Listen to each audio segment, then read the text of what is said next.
Hello student, how are you? कैसे हैं आप लोग?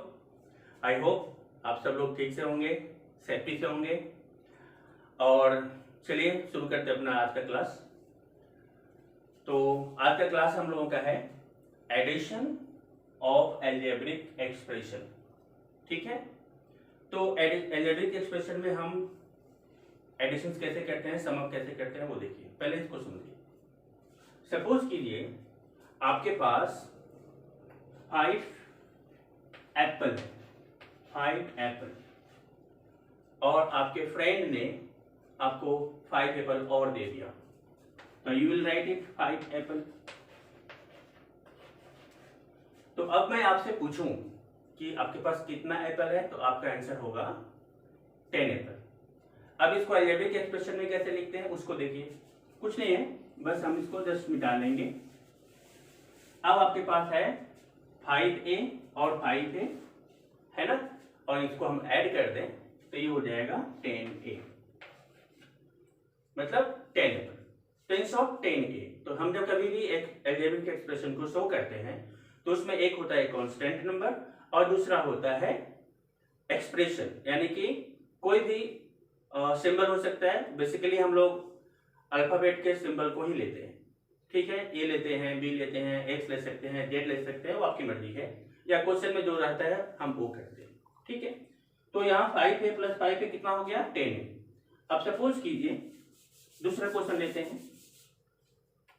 आपके फ्रेंड के पास 5 एप्पल था और आपको कहा गया कि आपके पास 6 बनाना है, तो बनाना का बी ले लेते हैं, सपोज बी लेते हैं। अब इसको ऐड कीजिए, अब टोटल कितने हुए? तो यहां समझने वाली बात है कि आप ए को बी के साथ नहीं जोड़ सकते, क्योंकि एप्पल और बनाना एक नहीं होता। उसी तरह से यहां पर यदि हम अलजेब्रा में सम्स को प्लस कर रहे हैं तो उसमें ए और बी एक नहीं हो सकता, तो हमारा आंसर क्या होगा? यही हो जाएगा 5a प्लस 6b। ठीक है, अब यहाँ क्वेश्चन आता है कि पहले में तो हमने 5a को और 5a को जोड़ लिया था, ऐड कर दिया था, और वो 10a हो गया था। तो यहां सिर्फ इतना करके हम क्यों छोड़ते रहे? तो सिंपल सी बात है कि ये इसमें 5a है, इसमें भी 5a है, इसलिए हमने ऐड कर लिया। कितना a हुआ? 10a हुआ, या 10 एप्पल हुआ। समझ गए? तो ये हो गया आपका 10 एप्पल। दैट्स मीन ये लाइक टर्म में है, इसलिए ऐड कर दिया। इसका 5 एप्पल और 5 बनाना का b लेते हैं, यानी कि b का एक्सप्रेशन बनाने के लिए मान लेते हैं और एप्पल के लिए a मान लेते हैं। तो देखो a और b एक नहीं हो सकता, बनाना एप्पल एक नहीं हो सकता, इसलिए ये लाइक टर्म में नहीं है। तो हम सिर्फ इस एक्सप्रेशन को प्लस का साइन देके दिखा देंगे। ठीक है, तो एक होता है एक्सप्रेशन का दो पार्ट, पहला लाइक और दूसरा होता है अनलाइक। लाइक टर्म के साथ ऐड हो सकता है, बट लाइक और अनलाइक को ऐड नहीं कर सकते, उसको हम साइन देके दिखा लेंगे। ठीक है, अब मुझे उम्मीद है कि आप लोगों को लाइक टर्म अनलाइक टर्म समझ में आ गया होगा। ठीक है, अब आइए, आप लोगों के पास एक क्वेश्चन हम पहले से नोट डाउन कर रखे हैं, तो इस क्वेश्चन को समझिए कैसे लाइक टर्म को लाइक टर्म के साथ लिखते हैं। ओके, अब हमारे पास है x² minus 2xy plus 3y, right. हमने इसको नोट डाउन कर लिया, यहाँ कोई साइन नहीं है तो हम इसको प्लस मान लेते हैं। ओके, अब हम लाइक टर्म के हिसाब से इसको अरेंज करेंगे। तो यहाँ क्या है, आप लोग क्या देख रहे हो? x², तो यहाँ पर क्या है? 6² दिख रहा है ना, तो इस लाइक टर्म को इस लाइक टर्म के नीचे लिखेंगे, यानी कि दोनों एक ही टर्म में है, इसमें भी x² है, इसमें भी x² है, तो यहाँ पर हम क्या करेंगे? 6a² लिखेंगे। ठीक है, अच्छा, अब यहाँ क्या देख रहे हो आप? माइनस 2xy, तो इसमें xy, तो यहाँ कहां पर xy दिख रहा है? इसमें दिख रहा है, तो इस xy को इस xy के नीचे लिखेंगे, मतलब प्लस 3axy। ओके, तो ये लाइक टर्म अरेंज हो गया। अब दूसरा, इसमें क्या दिख रहा है? y², यहाँ पर कहीं y² है? यस है। कहां पर है? यहाँ पर है, तो इसको हम क्या करेंगे? प्लस 5y² लिख देंगे। अब इस तरह से आप देख रहे हो कि सारे एक्सप्रेशंस अपने अपने टर्म के हिसाब से अरेंज हो चुके हैं, और हमें इसमें क्या करना होगा? जोड़ना होगा या घटाना होगा, ऐड करना होगा या सब्ट्रैक्ट करना होगा, ये डिपेंड करेगा साइन के। तो लीजिए एक लाइन ड्रॉ कर लो पहले। यहाँ पर आप देखो, यहाँ माइनस 6² है, यहाँ प्लस x² है, तो आप बताइए यदि मेरे पास -6² है तो मेरे पास ज्यादा है, y x² पास कम है, तो -6 स्क्वायर से हम यहाँ पर भी लिख के समझ सकते हैं। -6 स्क्वायर ज्यादा है, इसको ऊपर लिखिए, प्लस x स्क्वायर नीचे है, इसमें से सब्ट्रैक्ट कीजिए। अब साइन कौन सा बड़ा है? माइनस बड़ा है, तो माइनस का साइन बिठाएंगे। आपके पास 6x स्क्वायर है, 6x स्क्वायर है, उसमें से x स्क्वायर निकाल दीजिए, तो कितना बचेगा? सही समझे, 5x स्क्वायर बचेगा। ओके, तो यहाँ क्या लिखोगे? 5x square. तब क्या आंसर क्या आया? -5x square. अब इसको यहाँ लिख लो, -5x स्क्वायर। ठीक है, आइए अब इसको देखते हैं। इसमें क्या देख रहे हैं? +3xy, +3xy, और ये क्या है? -2xy। अब क्या देख रहे हो? प्लस का साइन बड़ा है ना, तो प्लस का साइन लिख लो। अब इस 3xy से यदि हम 2xy निकाल दें तो कितने xy बचेंगे आपके पास? सही समझे हो? xy बचेगा, एक ही xy बचेगा, तो हमें xy आया। तो अब हम क्या करेंगे? इस आंसर को यहां बैठा लेंगे, +xy। ठीक है, अब ये तो बहुत ही आसान है, क्योंकि +3y स्क्वायर यानी कि यहाँ 3y स्क्वायर है, उसके नीचे प्लस ही है, तो प्लस प्लस क्या होता है? प्लस हो जाएगा। तो 3 और 5 यानी 3 और 5 को ऐड करेंगे तो ये 8y स्क्वायर हो जाएगा, और यही आपका आंसर हुआ। ठीक है, तो इस तरह से हम चाहें तो अलग अलग करके भी आंसर बैठा सकते हैं, डायरेक्ट भी कर सकते हैं, और ये बहुत ही आसान होता है। इस क्वेश्चन को आप नोट डाउन कीजिए, और इसके बाद मैं दूसरा क्वेश्चन लेकर आता हूँ। आपने first number question note down कर लिया होगा। अब आइए सेकेंड नंबर क्वेश्चन देखते हैं कैसे करना है। सेकेंड नंबर क्वेश्चन में हम देख रहे हैं 3/2x square -5x square -1/4x square and 6x square, और इन सभी नंबरों का हमें क्या करना है? ऐड करना है। तो जैसा कि हम पहले वाले क्वेश्चन में हम डिस्कस किए कि लाइक टर्म में होगा तो सबको हम आसानी से ऐड कर सकते हैं। तो कैसे पता चलेगा कि लाइक टर्म में है या नहीं है? तो इसके लिए आपको वेरिएबल को देखना पड़ेगा। तो वेरिएबल क्या है? इसमें x स्क्वायर है, यहाँ भी x स्क्वायर है, यहाँ भी x स्क्वायर है, यहाँ भी x स्क्वायर है, मतलब कि सारे मोनोमियल्स लाइक टर्म में है। तो इन सभी मोनोमियल को हमें क्या करना है? अब ऐड करना है। तो कैसे करेंगे? पहले तो आप साइन लेकर जैसे ब्रैकेट में डाल लीजिए, प्लस का साइन दीजिए, यहाँ -5x स्क्वायर लिखिए, इसे ब्रैकेट में बंद कीजिए, फिर प्लस का साइन दीजिए, 1/4 x स्क्वायर माइनस है, इसे ब्रैकेट बंद कीजिए, +6x स्क्वायर लिख लो। ठीक है, अच्छा, ये फर्स्ट स्टेप हो गया। अब सेकेंड स्टेप में दोनों फ्रैक्शंस को एक साथ रखते हैं। 3/2x स्क्वायर, यहाँ -1/4, प्लस माइनस क्या होता है? माइनस होता है, तो -1/4x स्क्वायर हो गया। इसे एक साथ रख लीजिए। ठीक है, प्लस का साइन रहेगा। अब ये और ये दोनों क्या है? एक टाइप के, यानी कि फ्रैक्शनल नहीं है, तो इनको एक साथ रख लो। तो -5x square plus 6x square, bracket close कर देते हैं।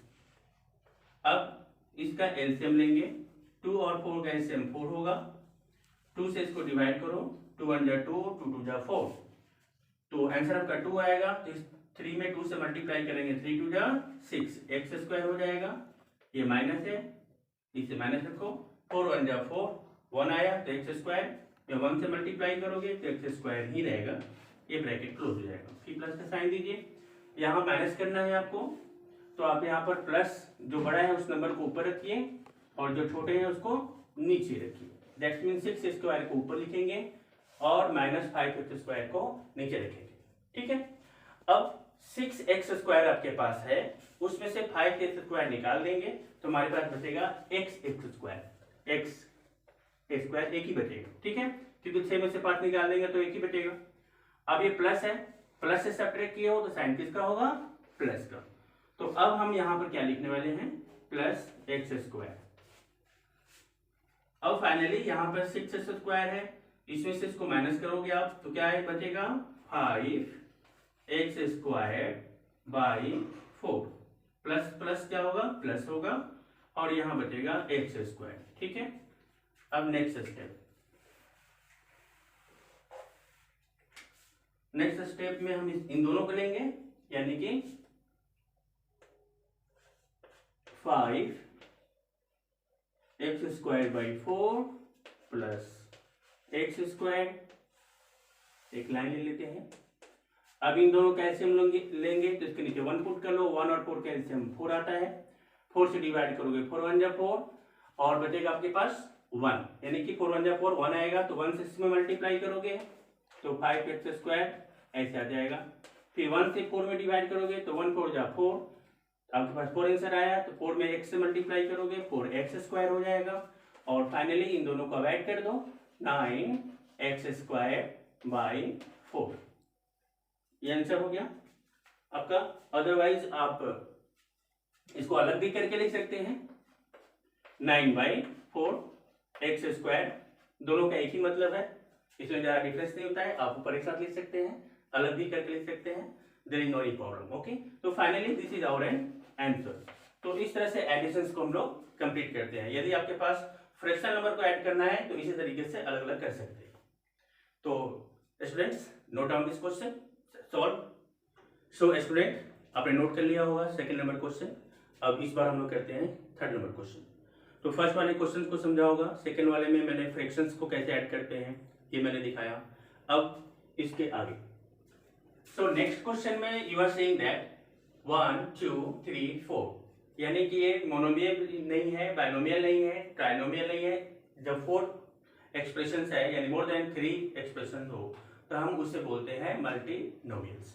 तो इस बार मल्टीनोमियल्स को कैसे ऐड करते हैं इस मेथड को सीखो, ठीक है। तो first note down this question. First expression 3x³। अच्छा एक बात आप नोटिस कीजिएगा कि x³ है, कहीं पर स्क्वायर है, किसी पर पावर नहीं है, एक्सपोनेंट नहीं है, तो घबराने की जरूरत नहीं है। जिसके जो पावर होंगे, जो एक्सपोनेंट होंगे, उस लाइक टर्म के साथ में हमको उसी एक्सपोनेंट को लिखना है। तो एक्सपोनेंट यहाँ पे फैक्टर नहीं है, ठीक है। तो देखिए 3x³ plus 2x² minus 6x plus 3, this is the first expression. Now note down the second expression according to the like terms. Okay, तो like term में यहाँ पे क्या देख रहे हैं आप, क्यूब, और यहाँ पर भी क्यूब है, यानी कि ये दोनों like term है। तो इसके नीचे हम क्यूब के नीचे क्यूब वाले एक्सप्रेशन को लिखेंगे 2x³, ठीक है। फिर यहाँ x² है तो देखो यहाँ पर x² दिख रहा है ना, तो अब इसको लेंगे यानी कि -3x², ठीक, x² के नीचे लिखेंगे एग्जैक्टली। अब -6x है, यानी कि यहाँ पर x है हमारा वेरिएबल, यहाँ भी हमें देख रहे हैं कि वेरिएबल दिख रहा है -x, तो इस -x को यहाँ नोट डाउन करेंगे, ठीक है। अब क्या देख रहे हो आप, -4, ये कांस्टेंट है, इस कांस्टेंट को हम ठीक कांस्टेंट के नीचे लिखेंगे, यानी -4 को हम लिखेंगे -3 के नीचे, जस्ट बिलो द 3 नहीं है 4। ओके, अब नेक्स्ट टाइम देखो यहाँ पे क्या देख रहे हैं आप, 1, तो आप 1 इज कांस्टेंट नंबर, तो हम इसे कांस्टेंट के नीचे लिखेंगे। इसके सामने कोई साइन नहीं है तो हम इसे प्लस मानते हैं और प्लस ही लिखा जाएगा। ओके, ये 2x दिख रहा है आपको, तो 2x यानी कि यहाँ पर वेरिएबल x है, तो यहाँ देखो हमें कहाँ दिख रहा है वेरिएबल x यहाँ दिख रहा है ना, तो ठीक इसके नीचे ही लिखेंगे 2x को, तो प्लस 2x। ओके, अब क्या है, -3x² है, राइट, तो इसमें वेरिएबल क्या है, x² है, तो इस एक्सप्रेशन में x² यहाँ पर दिख रहा है, तो ठीक इसके नीचे ही लिखेंगे। ओके, -3x², तो राइट हियर -3x²। अच्छा, अब क्या है, -4x³ है, यानी इसका वेरिएबल x³ है, तो इसके लाइक टर्म कहाँ पे दिख रहा है, यहाँ पर, यानी हम यहाँ पर -4x³ लिखेंगे। अब लाइन की ड्रॉ कर लो। अब इसको सॉल्व करने के तरीके क्या है वो देखते हैं। ये रफ के लिए प्लेस बना लेते हैं। अब देखो यहाँ कोई साइन नहीं है, इसे प्लस मान लो, यहाँ भी कोई साइन नहीं है, प्लस मान लेंगे, यहाँ क्या है माइनस, तो इन दोनों प्लस को जोड़ो, क्योंकि प्लस प्लस तो प्लस होता है, तो 3x³ और 2x³ मतलब 3x³ आपके पास है, उसमें 2x³ और जोड़ लेंगे तो कितना हो जाएगा, 5x³। अब 5x³ हुआ ना, तो यहाँ पर 5x³ नोट डाउन कर लो, ठीक है। नीचे कितना है, -4x³, तो इसे हम क्या करेंगे, यहाँ -4x³ लिख लेंगे, यहाँ तो साइन प्लस है। अब आप समझिए इसको, 5x³ है, इसमें से हम 4x³ सब्ट्रैक्ट कर देंगे यानी कि निकाल देंगे, तो कितने x³ बचेंगे? आपके पास बचेंगे only and only 1x³। Note down कर लिया। प्लस का साइन बना था, प्लस में से हमने सब्ट्रैक्ट किया है, तो साइन किसका होगा? प्लस का। तो आप यहाँ प्लस दीजिए और यहाँ पर लिखो x³। तो ये सॉल्व हो गया। अब इसको लेते हैं, इसमें प्लस सिर्फ एक है 2x³, बाकी ये दोनों -3x² और -3x² है। अब इन दोनों को ऐड कर लो, तो 3x² -3x² कितना हो जाएगा? 3x² plus 3x² equal to 6x²। तो यहाँ पर माइनस है, तो 6x² लिख लो, और ये प्लस 2x² कम है, इसको नीचे लिखा जाएगा 2x²। अब सब्ट्रैक्ट करेंगे, तो अब यहाँ देख रहे हो कि माइनस ज्यादा है और प्लस कम है, मतलब सिर्फ माइनस वैल्यू है greater than plus value, so I have to put minus, यानी कि माइनस से सब्ट्रैक्ट करने वाले हैं तो साइन होगा माइनस का। तो 6x³ से आप 2x² माइनस कर लोगे तो आपके पास बचेगा 4x²। अब इसको हम इसके नीचे लिखेंगे -4x²। ओके, अब चलो इसमें देखते हैं -6x एंड -x, तो 6x एंड 6x क्या हो जाएगा? 7x, यानी कि माइनस माइनस क्या होता है? प्लस होता है, साइन माइनस का ही रखते हैं, तो -6x और -x क्या हो जाएगा? -7x। ठीक है, अब इस 7x से ही हम 2x को क्या करने वाले हैं? सब्ट्रैक्ट करेंगे, क्योंकि प्लस माइनस हमेशा माइनस होता है। अब साइन कौन सा है? माइनस का साइन ज्यादा है ना, तो माइनस का साइन बैठाओ और 7x से 2x निकाल लो। तो अब आप बताओ कि 7x से 2x निकाल लोगे तो क्या बचेगा? वेरी सिंपल, करेक्ट, आपने सही गेस किया, आपके पास बचेगा 5x। अब हम इसको यहां पर नोट कर लेंगे 5x। अब चलो इसको देखते हैं, ये प्लस है, ये माइनस है, ये प्लस है, तो प्लस प्लस को प्लस कर लो, यानी 3 + 1 कितना होता है? यस 4, तो आप यहां पर 4 लिख लो, +4, और सब्ट्रैक्ट कितना करना है? माइनस, तो -4। अब आप बताओ +4 से -4 करेंगे तो क्या बचेगा? करेक्ट, 0 बचेगा, 0, यानी कि हमारे पास कुछ बचा ही नहीं, तो इस क्वांटिटी को हम कट कर देंगे और हमारा आंसर ठीक होगा ये। तो स्टूडेंट्स, हमने आपको 3 तरह के क्वेश्चंस को समझाया। I have make you understand 3 types of questions, different questions of variable, first and second and third. आपने नोट कर लिया होगा। फ्रैक्शंस को कैसे ऐड करते हैं ये भी आपको समझ में आया होगा। बाइनोमियल को कैसे ऐड करते हैं, ट्राइनोमियल का कैसे ऐड करते हैं, सबका मेथड एक ही है। आई होप आपने addition of expression, algebraic expression को समझ लिया होगा, बेहतर से समझा होगा, और मैं उम्मीद करता हूं कि आप अपने अपने बुक्स का, वो चाहे वो सीबीएसई का हो, आईसीएसई बोर्ड का हो या स्टेट गवर्नमेंट का एनसीईआरटी बुक हो, आप किसी भी बुक से सम्स को इसी मेथड के हिसाब से सॉल्व कर सकते हैं। आई होप कि मेरी कोशिश आप लोगों को समझ में आई होगी, और यदि मेरी कोशिश, मेरी मेहनत आपको समझ में आ रही है तो हमें और भी इंकरेज करने के लिए हमारे वीडियोस को जरूर लाइक करें और हमारे चैनल को सब्सक्राइब करें, और प्लीज प्लीज प्लीज बेल को दबाना न भूलें, तो घंटी जरूर दबाइए। Thank you very much.